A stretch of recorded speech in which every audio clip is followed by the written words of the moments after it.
Kisah film ini dimulai saat seorang perempuan bernama Mary sedang melakukan jogging pagi di kawasan hutan. Awalnya semua terasa normal, hingga ketika ia melintasi sebuah pemakaman yang berada di sekitar area tersebut, Mary mendadak merasa tidak nyaman, seolah ada sepasang mata yang terus mengawasinya. Perasaan aneh itu semakin kuat sampai akhirnya ia menyadari bahwa ada seseorang yang diam-diam mengintainya dari kejauhan sambil mengambil foto dirinya. Merasa dalam bahaya, Mary segera mempercepat langkah dan meninggalkan tempat itu. Namun situasi berubah menjadi mimpi buruk ketika pria misterius tersebut tiba-tiba mengejarnya. Mary pun terpaksa berlari sekencang mungkin demi menyelamatkan nyawanya.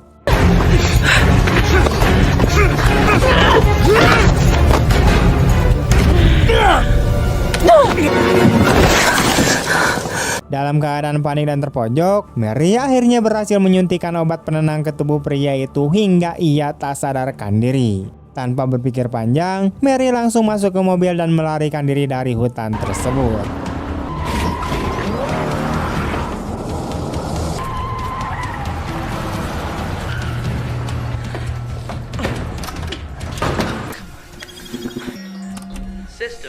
Setibanya di rumah, Mary segera mengaktifkan sistem keamanan canggih miliknya, tetapi ketegangan sesaat teralihkan ketika tetangganya yang bernama Zhao datang menegur karena kebunnya rusak akibat mobil Mary yang melaju sembarangan sebelumnya. Mary, my hydrangeas are ruined. Drove over my flower bed. You drive like a crazy person. I promise it won't happen again. Setelah situasi kembali terkendali, Mary baru menyadari bahwa di tangannya masih ada sebuah pisau milik pria misterius tersebut. Saat menatap pisau itu, pikirannya langsung terlempar ke sebuah kenangan 3 tahun yang lalu. Pada masa itu, Mary yang dikenal sebagai seorang insinyur berbakat sedang memperkenalkan rumah baru mereka kepada suaminya bernama Robert dan putri mereka bernama Kelly. Rumah tersebut bukan rumah biasa, melainkan hunian mewah berteknologi tinggi yang seluruh sistemnya dirancang langsung oleh Mary. System unarmed. Welcome home, Kelly. Whoa. Blueprints, the floor plans, the smart home tech, all developed by this beautiful young genius right here. Just go in. Ia menunjukkan bagaimana hampir semua aspek rumah bisa dikendalikan melalui ponsel dan jam tangan pintarnya, mulai dari pencahayaan, suhu ruangan, kaca jendela, mesin cuci, hingga berbagai fitur pintar lainnya. Semua teknologi itu diciptakan dengan satu tujuan, yaitu untuk membantu Kelly yang mengalami kesulitan berjalan akibat cedera lutut serius. So, the app, I developed it from the ground up. Alright, what's this? Lights on. Windows opaque. Crap, Mom. Right? Oh, and there's the central, and there are no cameras in the bathroom, as promised. Can I call it from my phone? Of course you can. Kembali ke masa sekarang, Mary menuju ruang pemantauan untuk mengawasi kamera keamanan rumahnya. Di saat yang bersamaan, pria misterius yang berada di garasi mulai siuman dan perlahan merangkak keluar dari bagasi mobil. Dari sinilah terungkap bahwa Mary sengaja membawa pria tersebut ke rumahnya karena inilah awal dari rencana jebakan yang telah lama ia persiapkan. Pria itu kemudian memasuki ruang bawah tanah dan mendapati dirinya dikelilingi oleh foto-foto serta dokumen resmi yang berkaitan dengan berbagai kasus kekerasan mengerikan.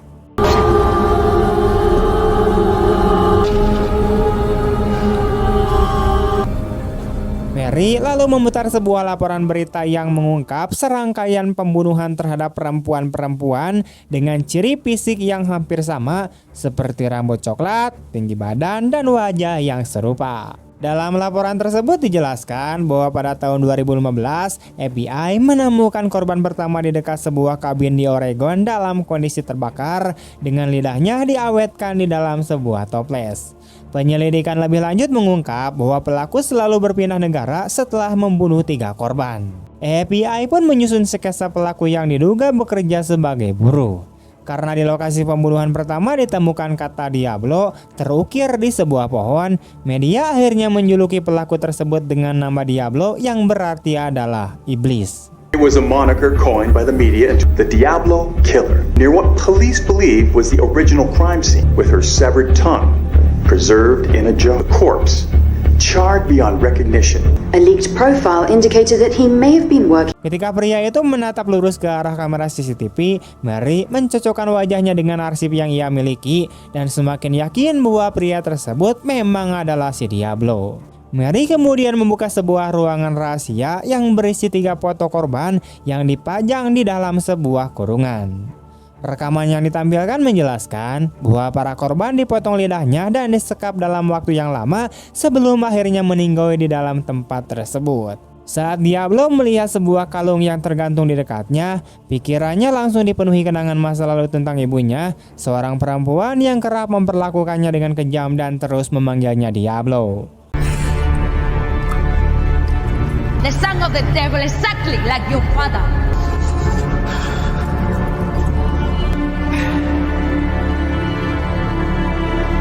Menyadari bahwa kalung itu pernah menjadi milik ibunya, Diablo mengambilnya dan kemudian mengenakannya.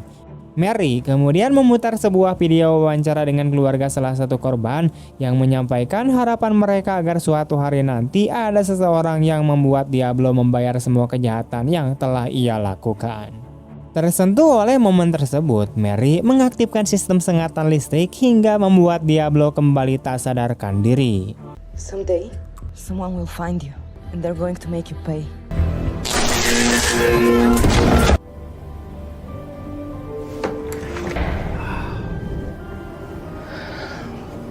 Setelah itu, pandangan Mary tertuju pada foto putrinya yang diletakkan di sebuah altar kecil dan pikirannya kembali melayang ke kenangan saat ia dan Robert menghadiahkan sebuah mobil mewah kepada Kelly di hari ulang tahunnya. Mary juga telah mengatur perawatan dengan dokter spesialis terbaik demi kesembuhan kaki Kelly dengan harapan ia bisa berjalan normal kembali.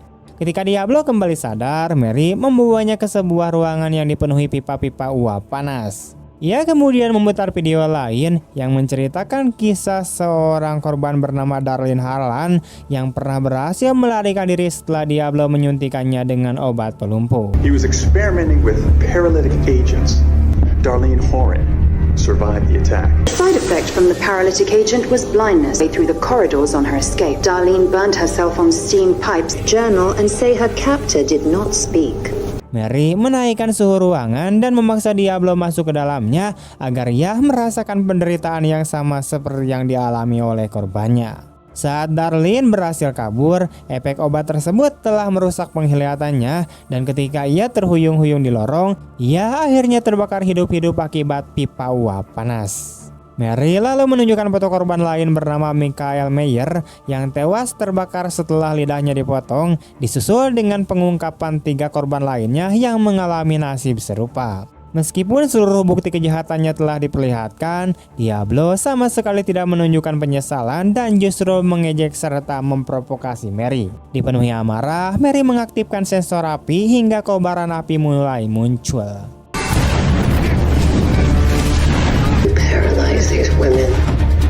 Someone tortures you. Monstruo, exactamente igual que tu padre. Porque eres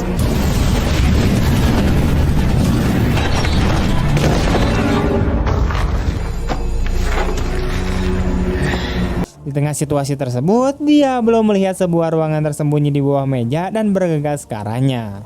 Sekali lagi, Mary menatap foto putrinya dan teringat saat Kelly benar-benar pulih dan akhirnya bisa berjalan kembali.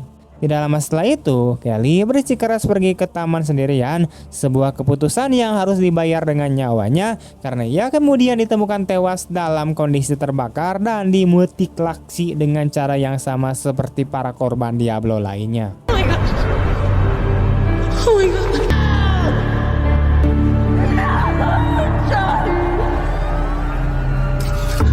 And finally, can you tell us why does he remove their Setelah bertahun-tahun penyelidikan, seorang agen FBI bernama Selena akhirnya menemukan informasi penting dari sebuah kabin yang diyakini pernah dimiliki oleh Diablo.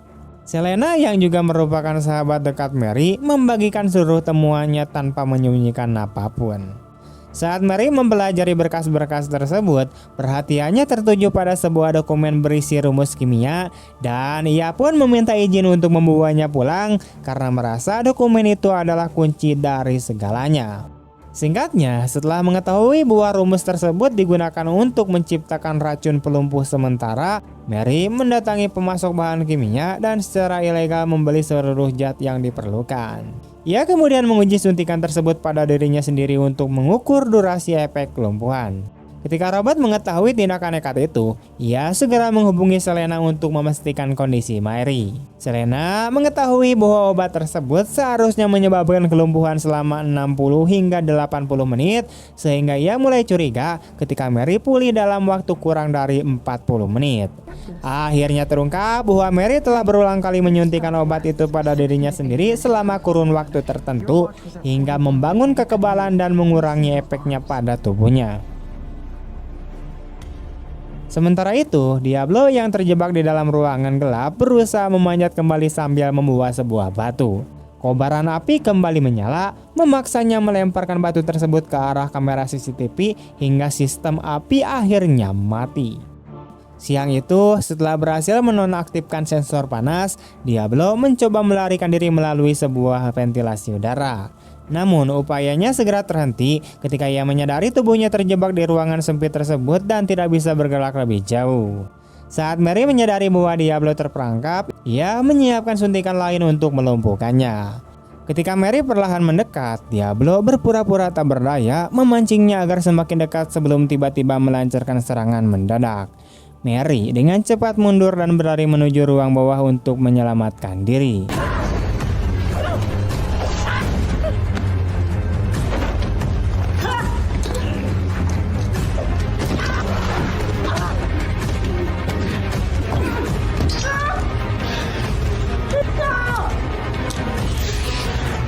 Sayangnya, Diablo berhasil menyusul dan menyuntikkan obat yang sama yang sebelumnya dibawa oleh Mary. Saat Diablo bersiap memotong lidahnya, Mary dengan sigap mengaktifkan sebuah video untuk mengalihkan perhatiannya. Dalam momen singkat itu, Mary menggunakan suntikan cadangannya dan menyuntikannya ke tubuh Diablo.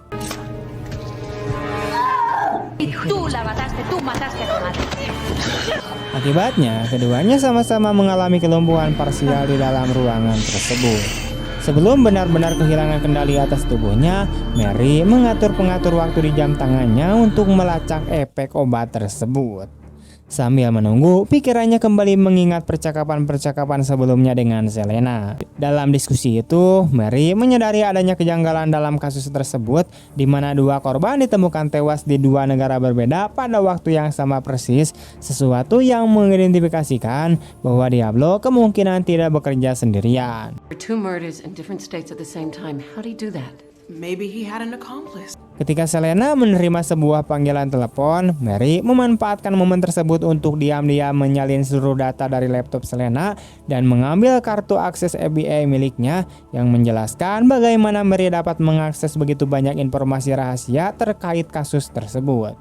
Dengan menggunakan identitas Selena, Mary kemudian memasuki ruang penyimpanan barang bukti. I'm sure you're familiar with the Diablo killer case. Oh yes, right this way.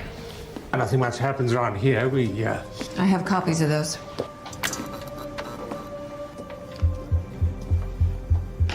Oh, yes.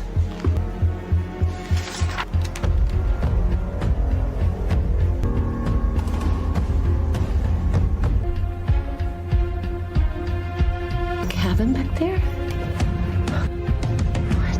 Saat meneliti peta-peta lokasi penemuan korban, Mary menemukan sebidang tanah yang selama ini luput dari perhatian pihak berwenang dan dibiarkan terbengkalai selama bertahun-tahun. Keesokan harinya, didorong oleh hasrat balas dendam, Mary mendatangi lokasi tersebut untuk mencari jejak Diablo. Sesampainya di sana, ia menemukan sebuah makam bertuliskan nama Sarah dengan sebuah kalung yang tergantung di batu nisannya, kalung yang sama yang sebelumnya membangkitkan kenangan Diablo di rumah Mary. Tidak jauh dari situ, Mary juga menemukan makam seekor gogok. Diliputi rasa penasaran akan keterkaitannya, Mary memutuskan menggali makam tersebut untuk mengungkap kebenaran di baliknya. Kembali ke masa kini, hampir 40 menit sejak efek kelumpuhan dimulai, Mary perlahan mulai bisa menggerakkan tubuhnya kembali. Meski masih lemah, ia meraih sebuah pisau dan bersiap untuk mengakhiri hidup Diablo. Namun secara mengejutkan, Diablo bangkit dan kembali menyerang. Karena kondisi mereka berdua belum sepenuhnya pulih, serangannya tidak cukup kuat, memberi Mary kesempatan untuk melarikan diri. Tidak ingin membiarkannya pergi, Diablo mengejar Mary ke dalam rumah. Beruntung, Mary berhasil masuk ke sebuah ruangan dan menguncinya dari dalam. Sementara itu, Diablo mengamuk di ruang pemantauan dan menghancurkan seluruh peralatan di dalamnya.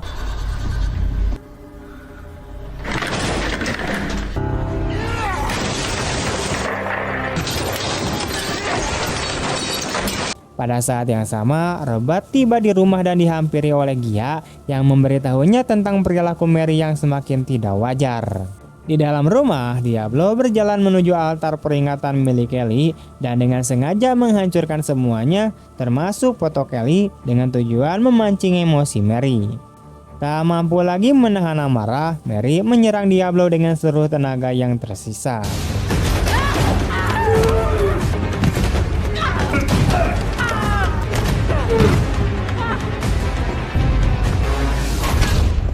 Setelah berhasil merebut pisaunya, Mary mundur kembali ke kamarnya, namun terkejut ketika Robert tiba-tiba muncul di luar pintu dan memintanya untuk membukakan pintu. Takut Robert akan terluka, Mary memilih mengabaikan panggilannya. Setelah mengumpulkan kekuatan dan menenangkan pikirannya, Mary memutuskan bahwa sudah saatnya mengakhiri segalanya. Ia mengikuti jejak darah yang membentang di dalam rumah, tetapi Diablo tiba-tiba muncul dan kembali menyerangnya.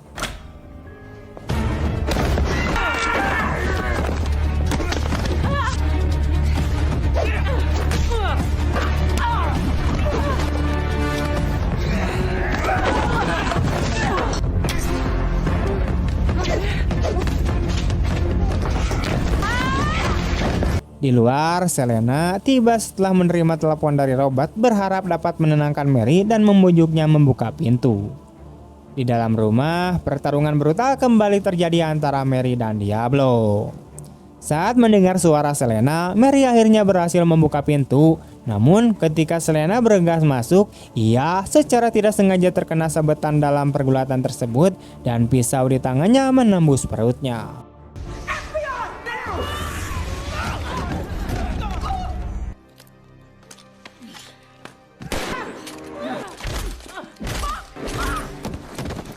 Mary berhasil melumpuhkan Diablo hingga tak sadarkan diri, tetapi Selena ambruk dalam kondisi parah. Robert segera berusaha menghentikan pendarahan Selena, sementara Mary mendesaknya untuk segera meminta bantuan medis. Mary menyadari bahwa sebelum bantuan tiba, ia harus menghadapi Diablo sendirian dan mengakhiri perburuan balas dendamnya yang panjang.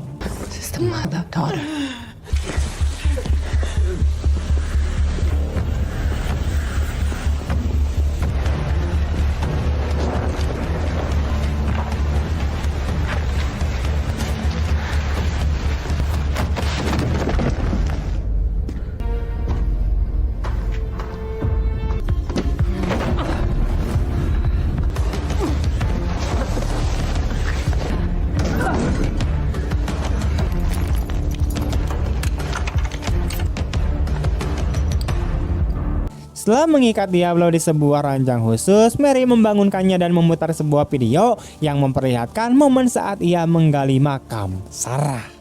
Dari penyelidikannya, Mary menemukan sesuatu yang sepenuhnya terlewatkan oleh FBI. Setiap lokasi pembunuhan yang dilakukan Diablo selalu berada di dekat sebuah makam keluarga, dan detail inilah yang menjadi kunci dari segalanya. Dengan mempersempit pencariannya, Mary akhirnya menemukan makam Sarah yang terletak tepat di samping makam seekor anjing. Dari titik inilah Mary yakin bahwa Sarah adalah ibu kandung Diablo. Saat menyelami masa lalu Sarah, Mary mengungkap kebenaran yang mengerikan. Sarah sangat membenci anaknya sendiri, kerap menyiksanya dan terus-menerus memanggilnya Diablo. Dari sini, Mary menduga bahwa suami Sarah yaitu ayah Diablo juga memiliki gangguan kejiwaan yang sangat akut. Kebencian itu akhirnya tidak hanya ditunjukkan kepada suaminya, tetapi juga kepada anaknya sendiri. Diablo, the nameless man. I spent months. FBI police, they didn't know what to look for, but Sarah. Son of your father, exactly like your father. Killed your own mother. Maybe he's Sarah's father too. Did your mother resent you? Did she silence you? Devil! Did she call you Diablo? Diablo! Tidak sanggup lagi menanggung kekerasan tersebut, Diablo akhirnya membunuh ibunya dan anjing tersebut. Sejak kejadian itu, Diablo mulai memburu perempuan-perempuan yang mengingatkannya pada sosok ibunya. Semua korbannya memiliki ciri yang hampir sama, mulai dari rambut coklat hingga bentuk wajah. Ia memperlakukan mereka persis seperti cara ibunya memperlakukannya dulu, dengan menyiksa dan memotong lidah mereka, bagian yang ia yakini sebagai sumber kutukan dan penderitaan dalam hidupnya. Saat Mary akhirnya mengungkap seluruh kebenaran tersebut, ia membalas semua perbuatan Diablo dengan cara yang sama kejamnya. Sambil memperlihatkan rekaman saat dirinya membakar makam Sarah, Mary memotong lidah Diablo dan mengakhiri semuanya dengan membakar pria itu hidup-hidup. Di tengah kobaran api, sebuah foto terjatuh dari genggaman Diablo memperlihatkan dirinya saat masih kecil bersama Sarah dan ayahnya. Wajah sang ayah pada foto itu tampak tercabik, seolah sengaja dirusak oleh Sarah sendiri.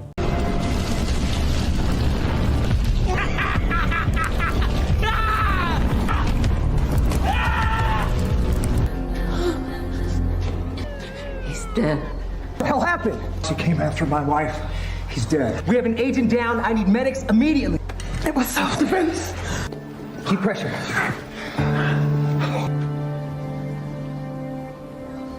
Beberapa hari kemudian, pemberitaan media ramai mengabarkan kisah seorang ibu yang membalas kematian putrinya dengan membunuh seorang pembunuh berantai.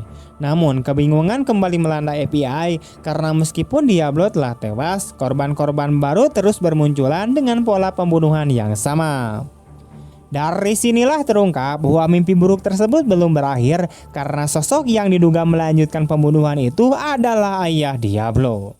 Kisah ini pun menutup ceritanya dengan pesan kelam bahwa trauma dalam keluarga bisa diwariskan dan menghancurkan banyak nyawa, dan ketika seseorang menamai anaknya Jurik Ponges, mungkin yang dibutuhkan sejak awal bukan hukuman, melainkan pertolongan.